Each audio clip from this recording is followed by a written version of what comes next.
Hey friends, I'm here with my friend Mark Gantt. He's got an amazing movie called Soulmates that is coming out, and I want to dive into this super awesome movie and a little bit about what he's got going on behind the scenes. Mark, thank you for joining me. Let's talk about Soulmates. What's the deal with Soulmates? What's going on? It's a little scary. It's a little, a little bit of everything. Yeah. So thank you for having me on. Yeah. So Soulmates is it's a psychological horror thriller, and what I think makes this unique from other movies. I mean, a lot of times, we're getting compared to Saw or Escape Room because there's a very similar sort of these characters wake up handcuffed to each other and they have to figure out how to escape. But what it really is it's like almost like a relationship drama on top of that, where these two characters are put through basically a maze, and each room is the next stage of the dating process.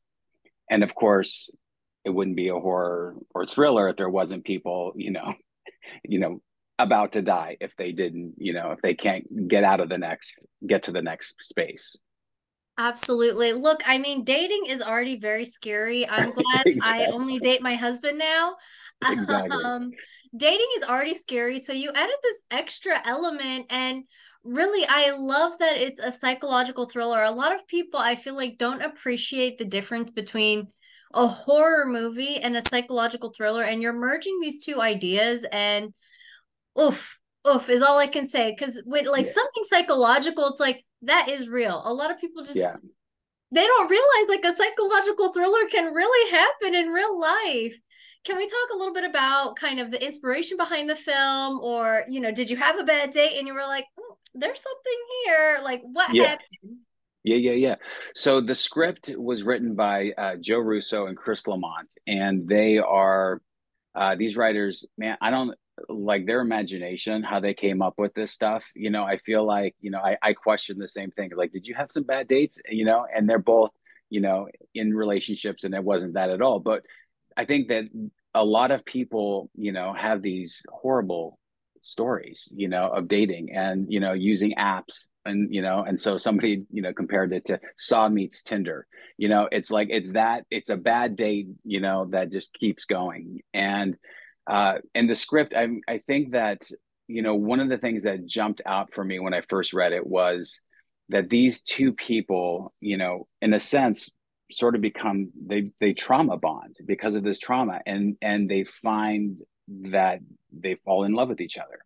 And with that, I think, it's funny, my wife and I have been together for 18 years, and we both think soulmates don't really exist because I can't fulfill her, she can't fulfill me. It's like it has to be an inside job. She likes to say that we're our own soulmates. So it's ironic that I'm directing a movie called Soulmates, and to see that these two people are on their own journey while they're together, That is so cool. Now you got your kind of breakout start with the Bannon project. I want to kind of talk to you a little bit about some of your past and let people know if they're not super familiar with your projects, kind of where you started, how you felt about your breakout kind of project, and what do you see for yourself in the future?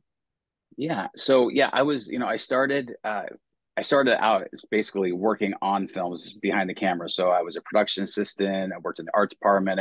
I basically worked every department in a movie that it would take, all the way up to, writing, directing, and producing.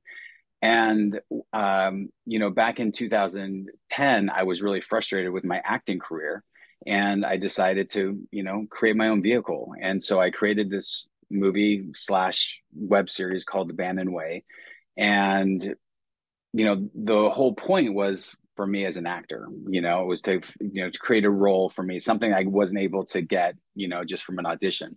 But what it did is it really opened up, my creative mind, where I was like, oh, wow, just as an actor, you sort of just show up on set, hear somebody else's lines, and you go do a great job, and that's it sometimes.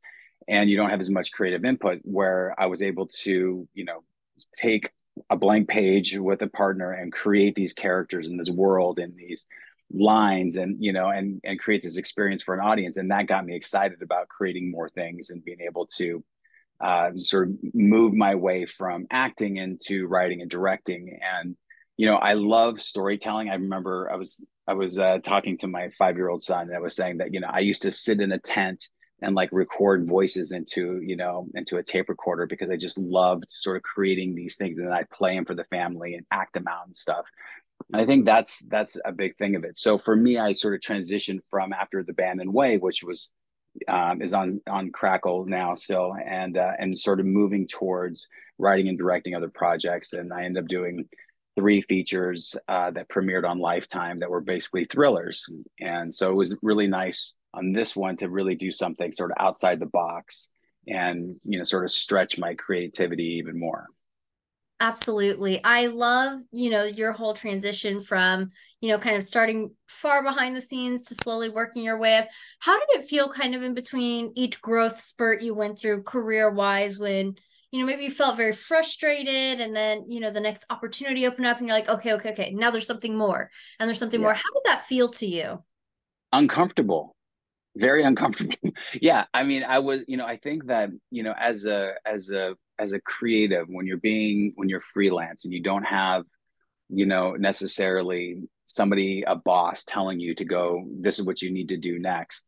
There's always going to be doubt where you're like, am I doing the right thing? Is this what I'm supposed to be doing? Because I really want to do it, but the universe, God, doesn't seem like it's guiding me in that way. And I realize that in those moments when I feel the most doubt, that's for me to pause instead of to take a whole bunch of actions. And there's a lot of self-reflection in that. And in those moments is when I start to find like, oh, maybe I should be doing this. Let me reach out to this person, or let me create my own thing. Let me write this thing.